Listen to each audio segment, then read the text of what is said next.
2004 সালের 21শে ফেব্রুয়ারি তারেক খালেদা জিয়া মিলে যখন জননেত্রী শেখ হাসিনাকে হত্যা করবার মহাপরিকল্পনা করেছিল, তখন এই স্বেচ্ছাসেবক লীগ এবং তৎকালীন স্বেচ্ছাসেবক লীগের সভাপতি, আজকের সভার প্রধান অতিথি বাহাউদ্দিন নাসিম ভাই সহ স্বেচ্ছাসেবক লীগের নেতৃবৃন্দ যখন ওই মুহুর্মুহু গ্রেনেড হামলা তাদের শরীরে ধারণ করে জননেত্রী শেখ হাসিনাকে রক্ষার জন্য এগিয়ে গিয়েছিলেন, তখন নাসিম ভাইকে গ্রেনেড হামলায় রক্তাক্ত করেছিল।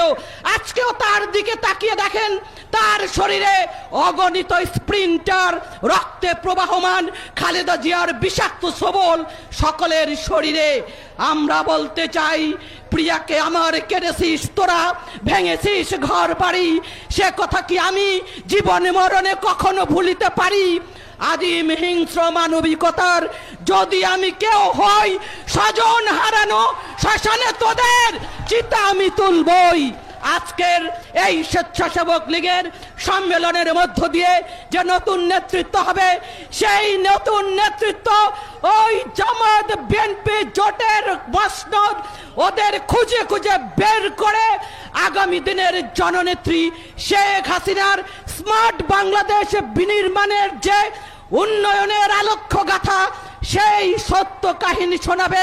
নেত্রকোনার প্রত্যেকটি বাড়িতে বাড়িতে গিয়ে তৈরি করবে ভোট এবং প্রতিশোধ নেবে আগামী দিনে নির্বাচনে।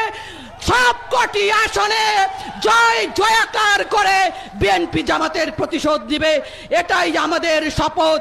মাননীয় প্রধানমন্ত্রী জননেত্রী শেখ হাসিনাকে আজকের এই নতুন নেতৃত্বে যারা আসবেন, স্বেচ্ছাসেবক লীগের প্রতিটি নেতাকর্মী বলবে, মাগো ভাবনা কেন, আমরা তোমার শান্তিপ্রিয় শান্ত ছেলে। মাগো ভাবনা কেন, আমরা তোমার শান্তিপ্রিয় শান্ত মেয়ে।